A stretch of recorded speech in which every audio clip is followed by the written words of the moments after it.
Okay.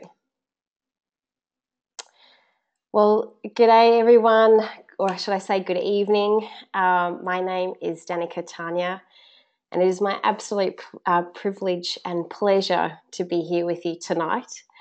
To say that I'm excited is an understatement.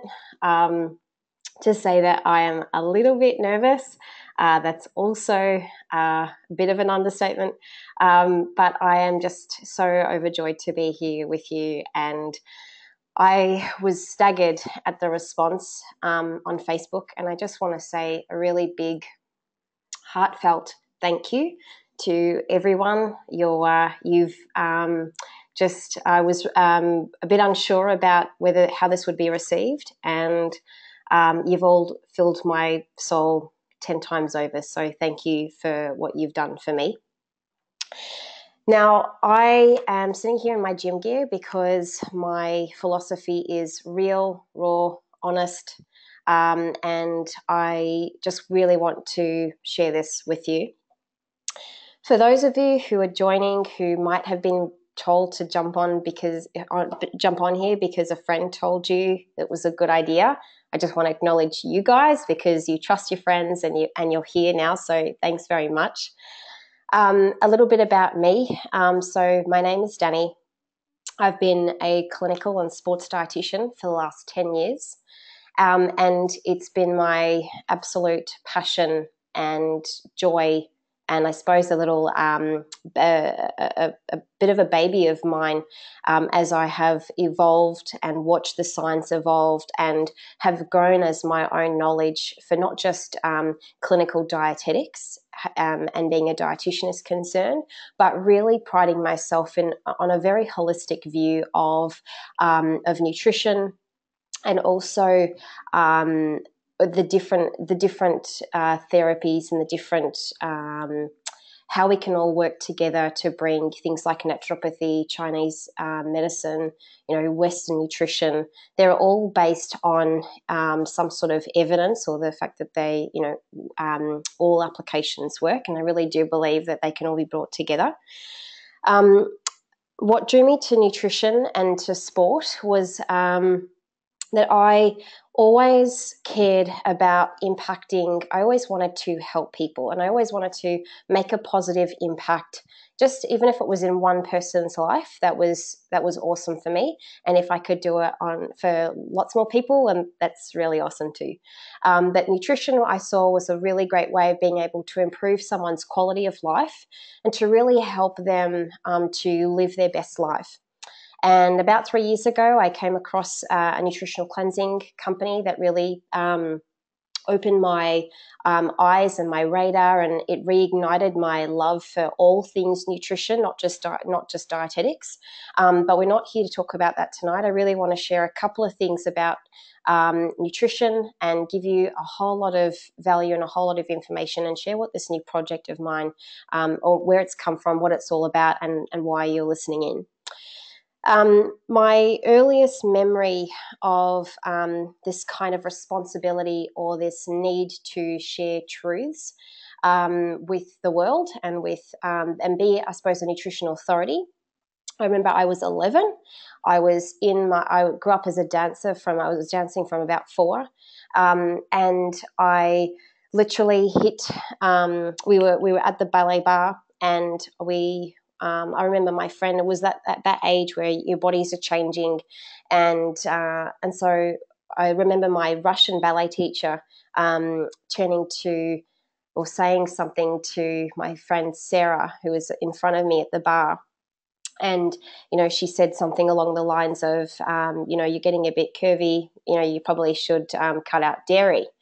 And I wasn't a dietitian then, and I didn't know much about nutrition, but I knew that dairy was really good for you and that you shouldn't be. I knew how dangerous that was even at that young age. And I remember turning over to the other side of the bar, because for those ballerinas or those dancers who are tuning in, you'll know that you do one side and then you repeat the other.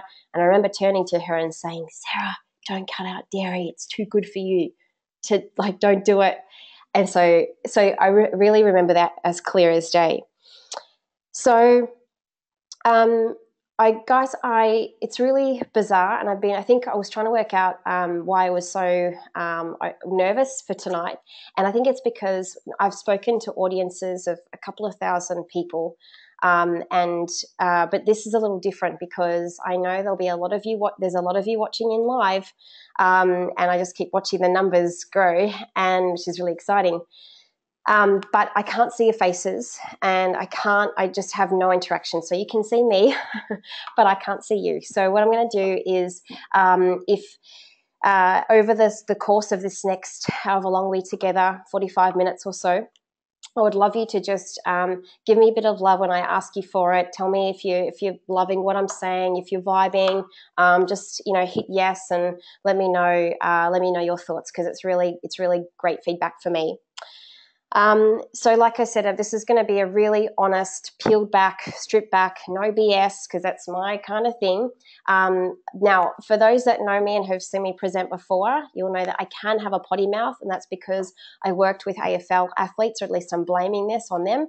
I worked with AFL footballers for about 5 years, and I blame them for my tendency to be the first to open the swear jar. But because this is being recorded and we are going all over the world, I'm gonna play it safe, and I am not going to let loose. So this is a no BS guide to some nutrition truths.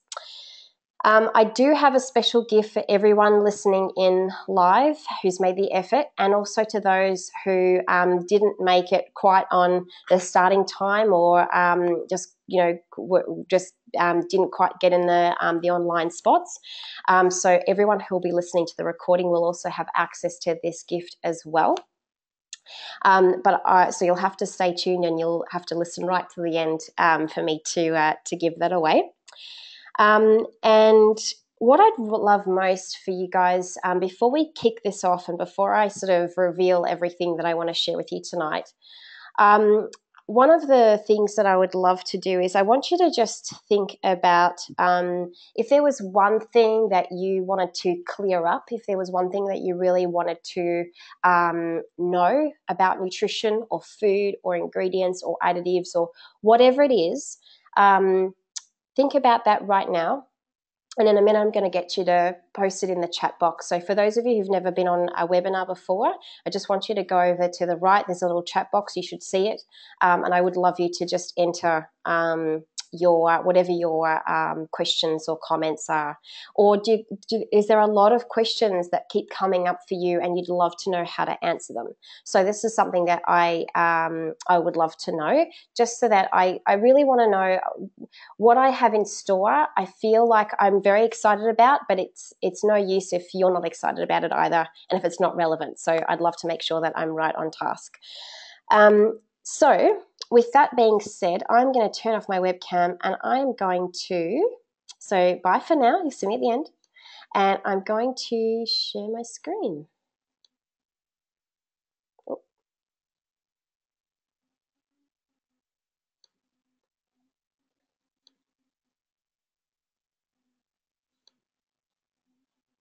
Okay, guys, can you just give me a yes if you're seeing the screen, just to make sure I've done this right?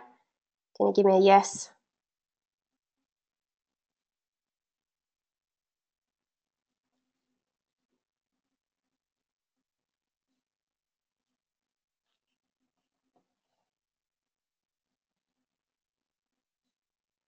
Can you give me a yes? I'm not seeing questions. Oh, hang on. Awesome. All right. Thank you, guys. I had the wrong chat box open. That is a great start. Awesome. All right. So, guys, on to task. So this is this project that I've been sitting on for a little while now. It's called Feed Me the Truth. And where the idea came from is this need to have a source where information can be found, shared, a source of really important information in this space of confusion, in this age of confusion where we're just everywhere you look, someone's got an opinion, someone's got a voice, someone's saying something about someone's saying something about nutrition or food, or don't eat this, and the five things that you shouldn't eat, and the 5 things that you should always eat, and there's just so much confusion. And I really wanted to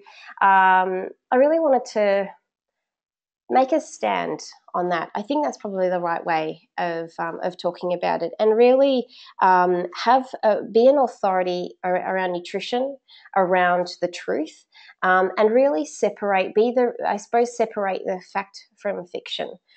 Because we are surrounded by a lot of fiction, we're surrounded by a lot of misinformation, and I really wanted to be a resource of information where you know that it's evidence-based, where you know that you can just cut the crap, cut the BS, and make sure that what you are reading, and you can, I suppose, something that you can trust.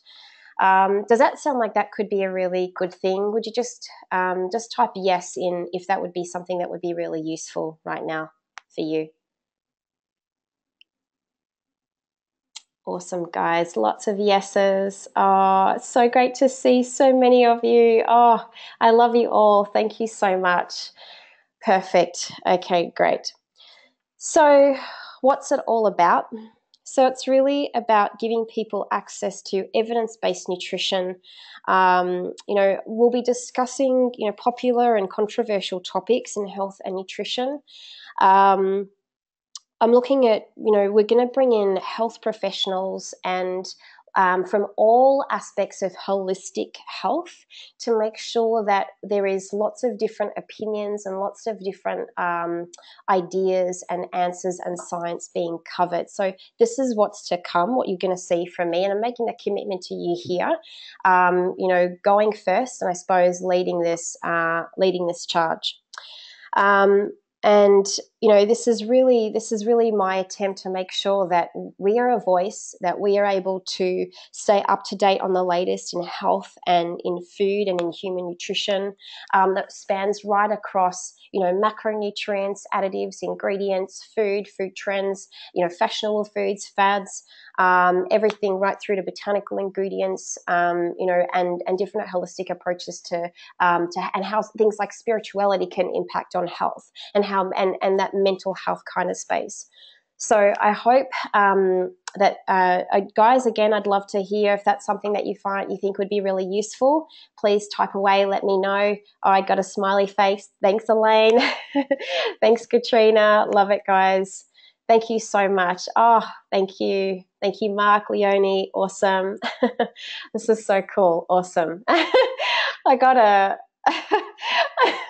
Thanks, Deb. This is totally in line with what I would say, but I said I'm not going to repeat it on the call. Thank you. Oh, that's really cool. Thanks, Deb. So I know you guys have all made the time to be on this call, and I really want to make sure that I'm giving back to you as much as I know.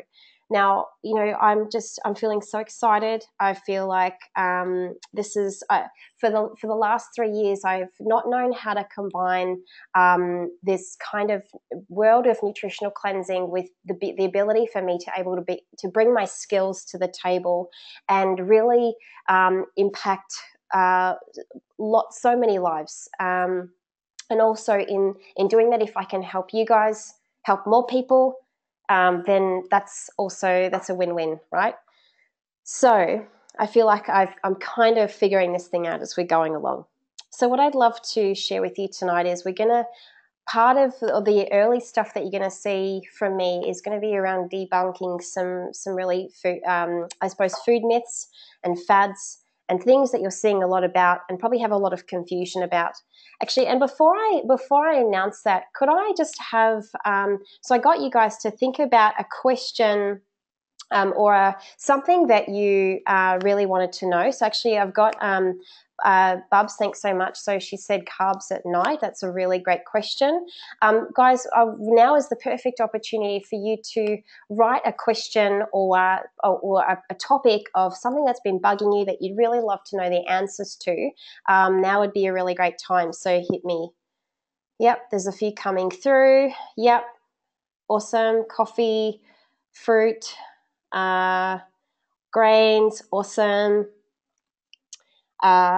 ingredients, yep, different milks, protein, sugars, awesome, thyroid, yep, dairy and kids, awesome, guys, really great questions coming through. Yep, meat, yep, soy's coming through again, butter versus margarine, great question, yep, there's lots, okay, heaps of questions, awesome, guys, okay, so, oh, wow, there's some, okay, cool, awesome, guys, all right, well, I'm on track, so there are so many topics that have come through, and I want you to feel free if something comes to you, if something comes up for you during this next little bit of time that we're together, please post it in the chat box, in the questions box, and please, if you think of it after this webinar, please feel free to send me a message, and I'll make sure that I keep these on file so that we'll be bringing some answers to you as we go. I'm just going to have another quick look. Yep, wheat, gluten. Yep, meat again. Yep, CoQ10 and statins. Really cool questions. Hormones, grains. Yep. Awesome, guys. Eggs. I love these questions. Keep them coming. Okay, I love this. All right, we are so on this. All right. So now I'm really glad to see this actually came up a few times. And that is, let me just make sure I can, all right, it's the S word. This is the new S word that seems to be, I suppose it is the S word, it's the sugar word. The sugar is coming up for us, and I really want to set a bit of a record straight here. So now I did mention to you, I am going to keep my language pretty straight tonight, but I'm going to make no excuses basically and no apologies, because at the end of the day, nutrition is an evolving subject, and we really need to keep with the times, keep up with the conversation that's being had in the scientific literature world and in that space. And so I'm going to do my best to stay on top of it and bring you the latest information. And some of these views, what I'm going to share with you, they're going to be my experienced clinical opinion. I suppose I guess I'm not making an apology, but I'm just going to say it how it is, because I'm hearing that's really what you want. So, the S word, right? We all know that sugar incites. There's a lot of talk. It feels like everything we look, everything we search, maybe some of the people that you are, maybe sharing your own health experience with, it's coming up for you, and it's coming up thick and fast.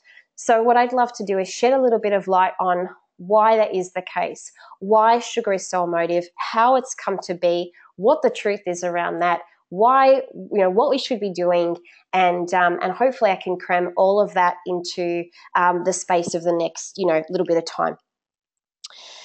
So let's make a start. So sugar. There are so many different words for sugars and so many different types. Everything from agave to beet sugar to brown sugar to coconut palm sugar to, we know that there's, sugars in honey and fruit juice and fructose and glucose and, maple syrup, and all of these are types of sugars. And you might have seen all of them. You may have only seen some of them. But there's also some sweeteners in there. So you'll see things like aspartame, you'll see erythritol, you'll see things like, you can see saccharin up there. And basically, these are all, so what I've listed is types of sugars or sweeteners that act to be a sweetening agent in certain foods. And I can hear your questions already. I can hear you thinking, this is what I want to know. Can you just let me know if I'm on track? If this is something that you want to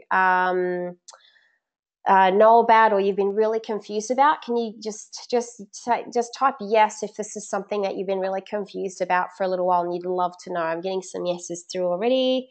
Awesome. Awesome. Yep, good. I'm on track then. Oh, sweet. Okay, we're on track.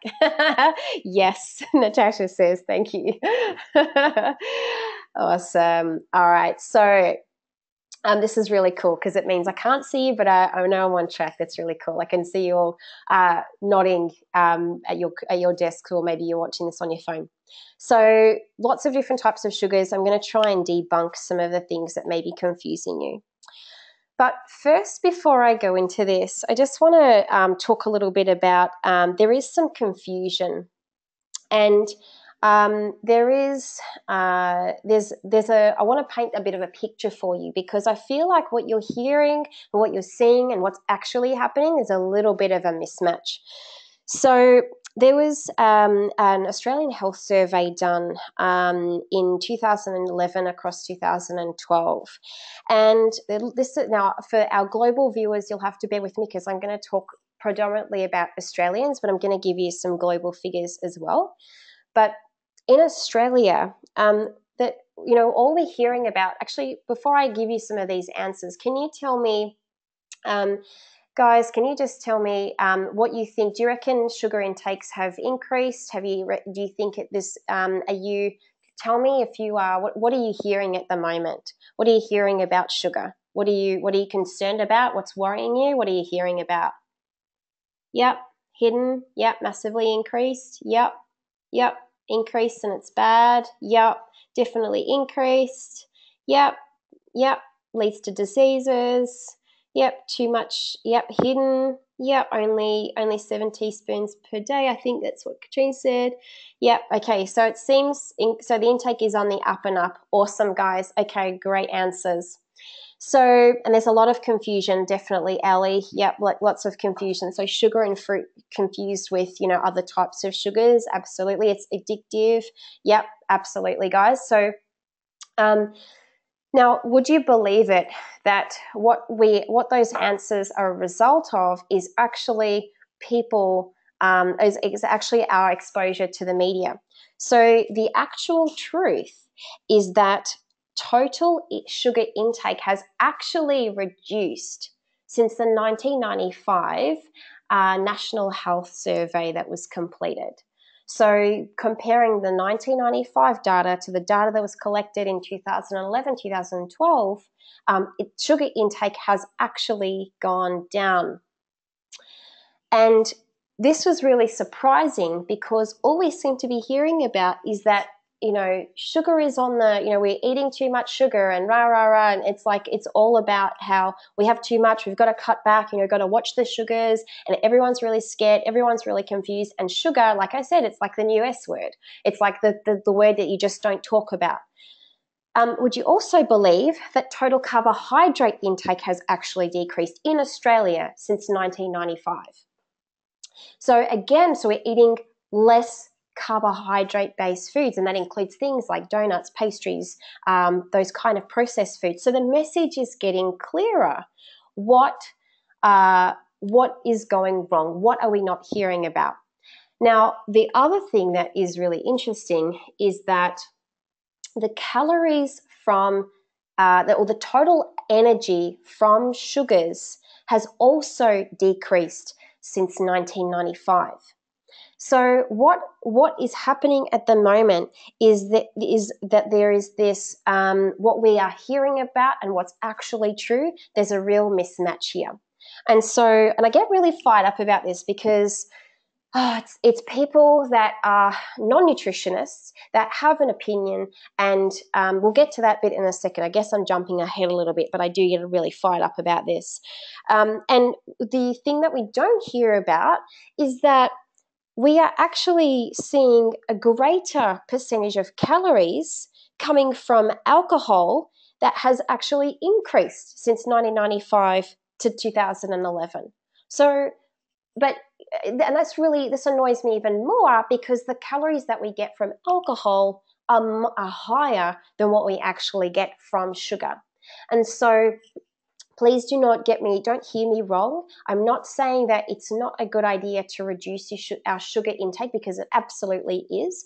But I just wanted to show you, I wanted to peel the curtains back from what we are seeing in the media versus what is actually true. So how does that make you feel? Can you give me some thoughts about how that's, if you're watching this and you're listening to this live, can you give me some thoughts about how that's making you feel? Is it, are you still confused? Are you kind of waiting for me to say more? Probably you are. Yep. Yes. Makes sense. Yep. Bit lost. Yep. Yeah. Stunned. Say more. Cool. Confused. Freaking epic. Thanks, Katrina. That's awesome. I put my wine down, sister. Oh, that's awesome. All right, guys. Thank you so much. So, yes, I am saying that the alcohol intake has risen, or the percentage of calories. Let me just clarify: the percentage of calories that we are getting from alcohol is greater than what it was in 1995. So there has been a message missed, and it's really funny, because we hear about the low carb beers, and it's like, well, actually, instead of going for the carbs, let's reduce the entire amount of alcohol consumed, and then we'll definitely preserve liver health. So here's the paradox. So even though obesity rates are higher than ever, and those are increasing, there is absolute truth to that. We are definitely going to see our kids being the first generation that will live less longevity, or have less longevity than their parents. It's the first time in a century that this has ever happened. This is absolutely true. And obesity rates are the number one reason for that, and poor diet and poor lifestyle habits, absolutely. But the paradox is that, at least in Australia, the intakes of sugar have actually decreased. So what is going on here? So now let's talk a little bit about this sugar scare, right? So it's driven, this is what, I'm going to keep this clean, but this is what really pisses me off, because it's driven by non-nutritionists. We think, if we look back across the last probably, let's say 5 to 10 years, it's probably come from the American experience, where they did come up with a fairly credible hypothesis, and they theorized that the high levels of sugar intake may be responsible for the climbing obesity rates and the obesity problem. And this was in the US. But unfortunately, that hypothesis was, before it could be tested in good scientific studies, that agenda was basically hijacked, by people, by opportunists, by self-serving activists, by booksellers, by the media, by B-grade celebrities, and basically shameless self-promoters, I feel, and all aided and fueled by a media who cares a lot about ratings and F all for facts and science. And this is really where this whole sugar scare has come from. And the problem is that, or the whole premise of this scare is that sugar intakes are rising, has actually been shown to be relatively false. That they're not actually climbing, that they've actually reduced. There's more awareness in the community. Yes, there are some sectors of the community that haven't quite gotten that message yet, but that is the minority. I mean, you take a look around you, how many health bars and how many healthy menus. I mean, dare I say, the Golden Arches even has a healthy menu, because people are more aware. Even people who go there to eat are wanting healthier choices for convenience. So the message is getting out there, and the majority of people are aware of this. It's just that we've got now an entire community that's been alarmed about a major problem that may actually not be so major. So again, hear me when I'm saying this. Watch your intake of nutrient-poor, highly processed and highly refined foods. Absolutely. Because the problem with those, and for a lot of you on this call, I don't need to be telling you this because you already know this, but the problem with those kind of foods is that we are stripping away everything that nature intended. So let's take the grain, for example, with natural protein, natural minerals, natural fibers to keep everything running, smoothly. And we strip it back. We just take the carbohydrate, I've lost the word for the carbohydrate component in my haste, but we've just stripped it back literally to the carbohydrate, and that is the flour that goes in the bread. And then we go on throwing other stuff in. We go on throw minerals and add in fiber, and look, there's invisible fiber, and this is this is what we've done to manipulate a food supply that's really not serving us. So, breath, Danny. All I'm saying is, be careful that you're not buying into this craze and this whole, it feels like every second person I talk to is, I've quit sugar, or, actually, it is actually impossible, and you probably wouldn't survive very long if you actually quit all sugar that you were ever being exposed to. Who's hearing me on this? Can I get some yeses if this is something that's resonating with you and that you're glad to be hearing this? Yes, yes, yes. Awesome. Thank you, guys. Okay.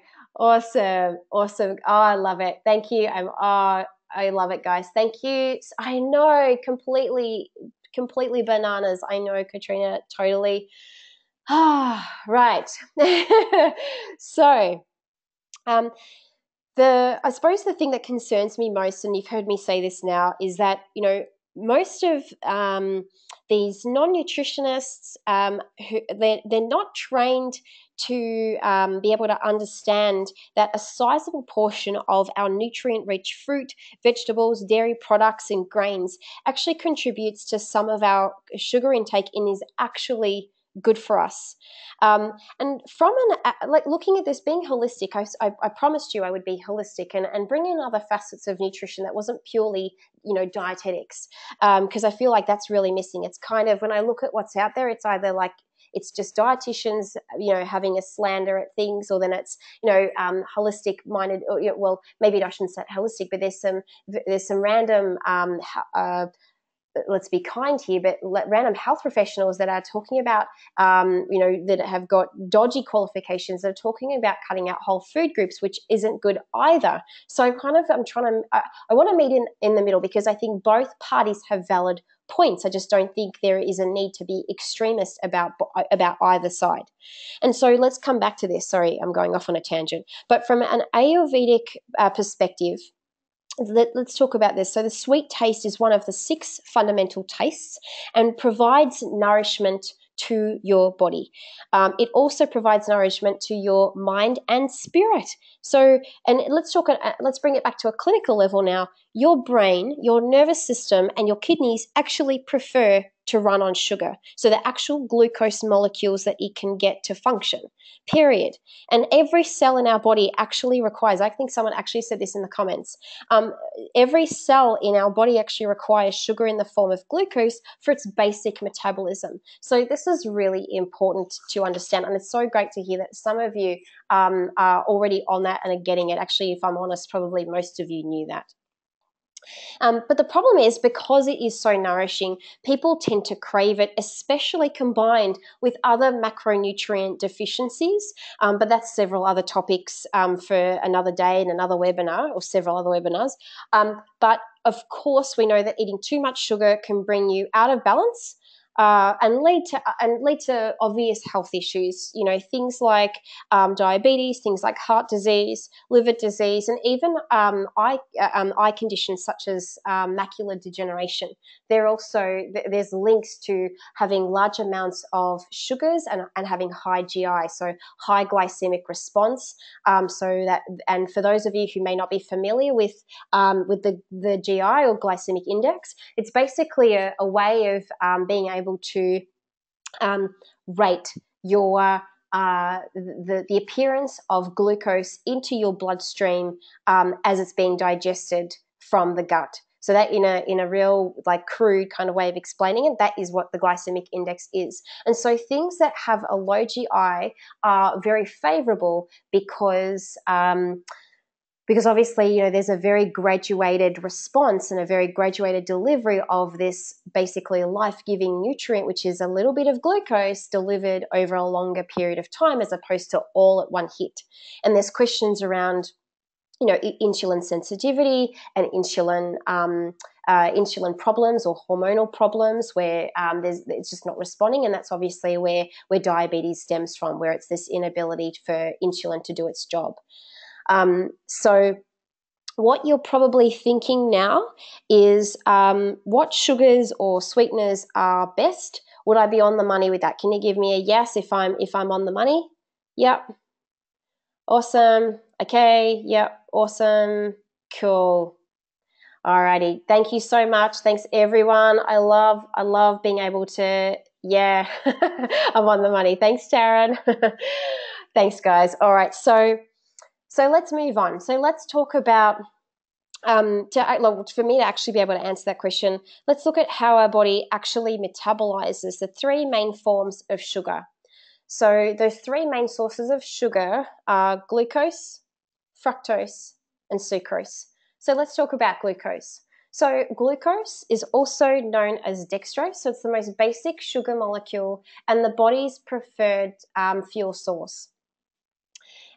Most of the carbohydrate that we eat is digested into glucose, so it literally gets metabolized, and the basic building block that our body then reassembles after it's been digested is glucose.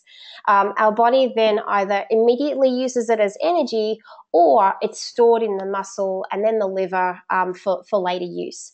Now the problem is that when we consume large amounts of glucose, whether it's at one time or like over an extended period of time, combined with or without sedentary behavior, so that's long periods of time sitting or not enough activity, just not enough moving, whatever it is, that this is where the problem is, that all of that excess carbohydrate that's coming in, it's actually quite an expensive process. So what I mean by expensive is it's a metabolically expensive process to turn glucose, so sugar, into fat.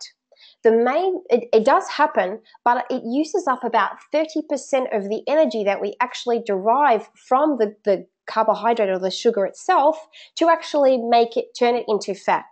So our body prefers not to do it. So what happens with glucose, to our best understanding to this point, is that glucose is used as an immediate fuel source, and it keeps being used, and it delays the burning of fat until all of that glucose or all of that sugar has been used up. Is that making sense? Can you give me a yes if that's making sense for you? Yep. Awesome. Love it, guys. Thank you. Perfect. And so remember that often we're not just eating jelly beans, or we're not just eating for most of you anyway, some of you might be a little weird, but most of you won't be digging into spoonfuls of sugar. So you're not using sugar on its own. Most of us eat a combination of macronutrients. So we're going to be eating things like, carbohydrates with fats, because, the message is getting out that we need healthy fats. And of course we need healthy fats, but that's another story entirely. But what's happening is we are storing that fat and using up that carbohydrate and that sugar energy until most of it's gone, and then we really dig into our fat stores. Now, again, for those of you guys that understand metabolism and understand how our body functions, you will know that we actually are burning a portion of both fuels, both glucose and fat, at the same time. It's just the ratio changes depending on what we've eaten and what we're doing. So when you're doing high intensity exercise or bursts when glucose and fuel is needed immediately, this is when your ratio of glucose burning to fat burning is much higher. When we're sitting down, when we're watching TV, when we're going for a walk, when we're doing, even for some of you who are really fit, if you're running a marathon and it's a really easy pace for you, you'll actually be burning a higher portion of fat than if you were doing a sprint. That applies for when we're sleeping as well. The predominance the predominant fuel that we're using is coming from fat. So I hope this is all making sense. I hope this is all really, really good stuff. But I really just, like I said, feed me the truth. I know that there are people, you guys are out there hungry for the truth, and I'm giving it to you. So remember that our body does need some sugar to actually stay in a healthy range.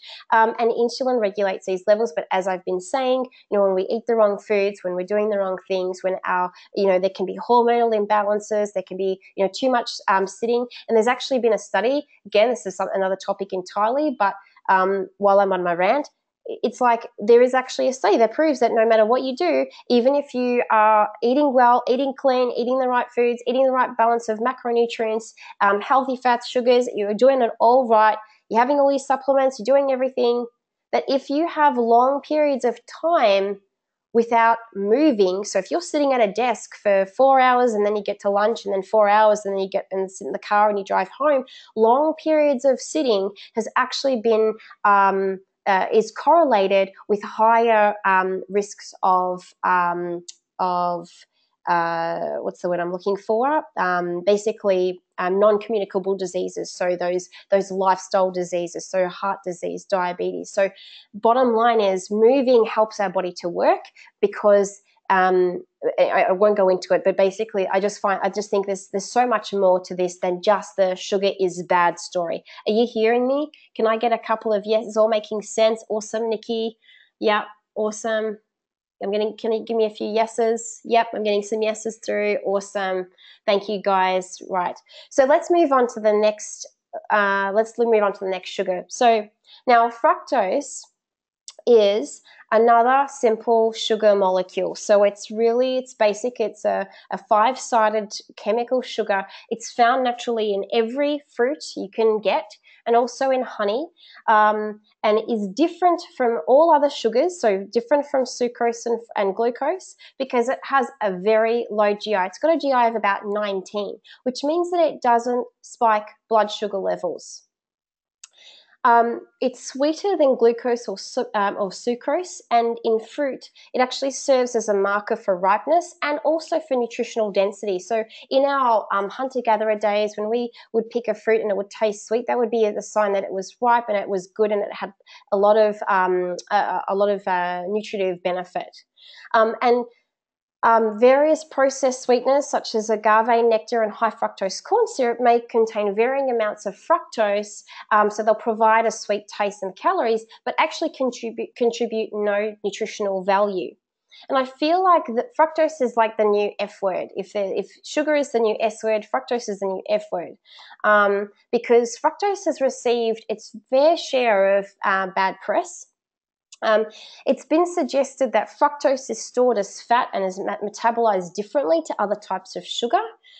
The truth is that while studies have shown that fructose in excess may contribute to weight gain, both subcutaneous, so the fat on the outside or just under the skin, and visceral fat, that dangerous fat, the research suggests that it's actually not necessarily any more fattening than other sources of sugar or carbohydrate sources.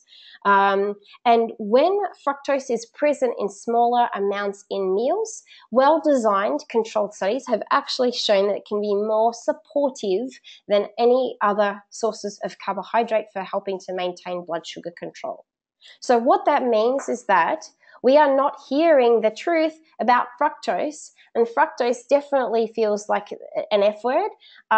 The other thing and this is not up there, but the other thing to mention is that fructose is one of the carbohydrates that can be responsible for triggering some irritable bowels. So they can be responsible for bloating. There are a couple of other carbohydrates and other sugars that are also responsible, but most people, even with what we call fructose malabsorption, so they have difficulty absorbing fructose, they can absolutely absorb fructose in small amounts, such as the amount in a half a piece of fruit, or fruits that have a lower, a more modest glucose to fructose ratio, and there's a list for that. And this is actually another topic that we'll be doing down the track. So if this is good, if this is like interesting for you and you're loving this, can you give me a yes? Because I love here. Yes, awesome,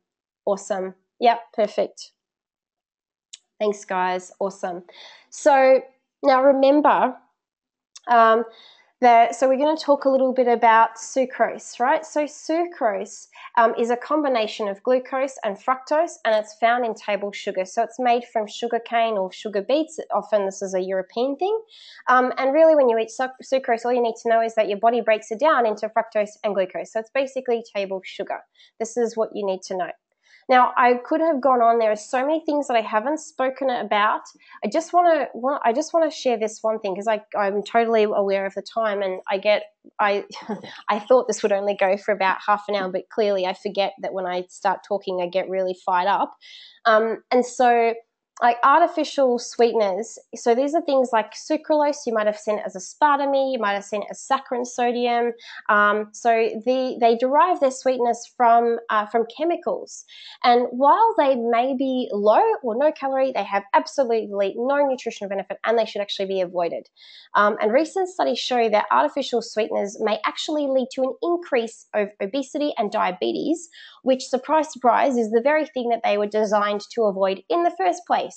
So the problem is, well, one of the problems is that most sweeteners change your ability to regulate appetite and hunger, because there's this loss of connection between sweet taste and high calorie foods. Because when you eat something that tastes sweet, you get the signal to tell your brain knows that you've got fuel coming in, it's there, and you start to feel satiated or you feel full. And so when you eat artificial sweeteners, you don't get that, and so you keep going back for more and more and more. And so of course, part of the reason that this is not ideal is because this is making you absorb more calories. And I remember working with people who would go and have, that have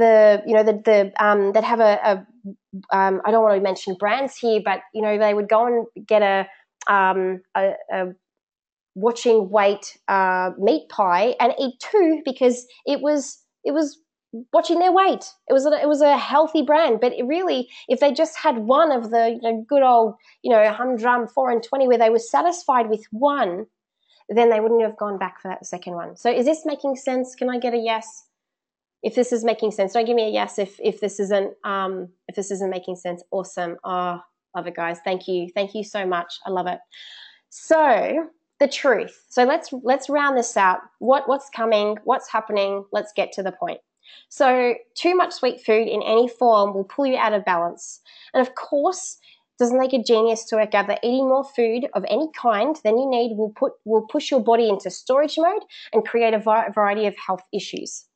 So all forms of sweet things are best in moderation. Now, what's moderation? I hear you say, well, just hang in there. So I don't want you to buy into the hype.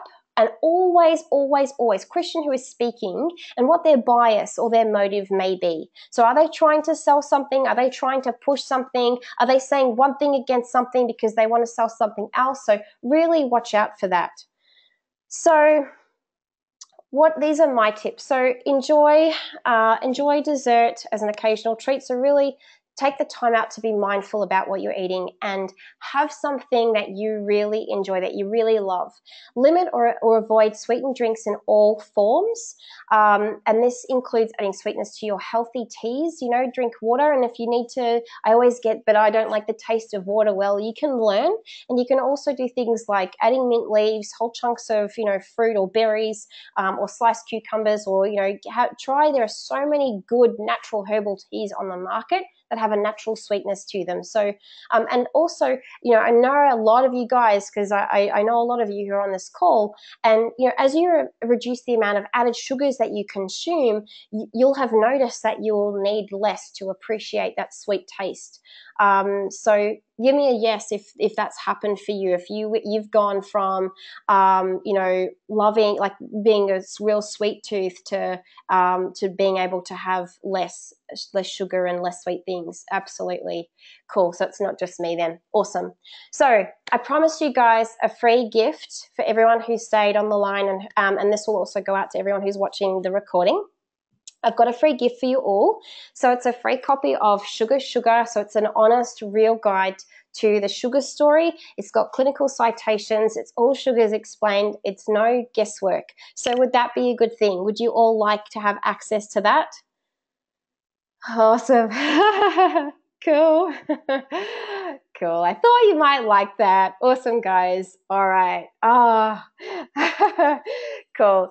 So what we're going to do is we will be sending that out to whoever registered for the webinar. Will get a free copy once that's available. So now I know that some of you have been watching me. I've been talking about this new project, and there's been a lot of kind of, I suppose this has been building up to what this actually is. I know you guys will still have questions. I know I've only literally just scraped the surface. So what we're doing is tonight, for those of you guys listening live, we're giving you first access to our nutrition resource hub. So what is that going to look like? So basically, you're going to get a free one-on-one coaching call with me. You're going to get access to answers on any hot topics that might be coming up. There's going to be evidence-based information on food, nutrition, ingredients, botanicals, additives, and lots more as things come to light. There'll be access to a growing team of holistically minded professionals, and bear in mind this is the pre-launch, so this is what we are working to. There's going to be guides, there'll be recipes, monthly menus, and they're going to be designed for real people and real families. This is the real thing. So they're not going to have go and get the agave syrup only from the Himalayas because the rest won't do. It's not going to have ingredients that cost you an arm and a leg, and they sit in your pantry because you've got to go and get another 20 ingredients from the health food store. They're not going to be like this, but they're going to be clean. They're going to be real recipes that the whole family can enjoy. Does that sound like it could be a really great thing? Awesome. Cool. All right. Awesome, guys. So you're probably asking, obviously, you're thinking, how much is this going to be? What's it going to be worth? So this is normally going to be valued at $197 per month. But for all of you guys, because we're pre-launching it, and I wanted to give you guys the first access to this, basically, if you take action today or tonight, that it's not going to be $197 per month. It's going to be only $37 a month, because I really want to look after you guys and I want to give you access to everything and reward you for taking action. So does this sound like this could be a really good thing? Could this be something that really helps you, gives you the answers? This is awesome. Cool. All right. So if you've got any questions, I'm just conscious of time. You can PM me, and I'll try and get your answers. I'll get your questions answered as soon as possible. So if you'd like to lock in the pre-launch price, there's the link, but I'm gonna just post this in the chat box. So if you would like to, hopefully can you guys see that? Can you give me a yes if you can see this? Can you see what I've posted? Yes, I can't see the chat box. Yes, some people are saying yes. It's in the chat box. Yes, perfect. Yes, you can see it. Post the link. I'm trying to, hang on a second. I think I just posted it. There we go. Hang on. All right. So I can see people can see it. So what I'm going to do is I'm going to send the link to everyone, because I'm getting some no's, some yeses. I'm going to send out the link to everyone via our email, and to everyone who's watching this live. So guys, thank you so very much. Hang on, there we go. No, it's just not letting me post the link. Guys, so thank you so much. Thank you for investing the time tonight, taking it's nearly been an hour. Please feel free to message me any questions that you might have, and I look forward to being there with you and doing this. So good night. Thank you for joining us, and see you later.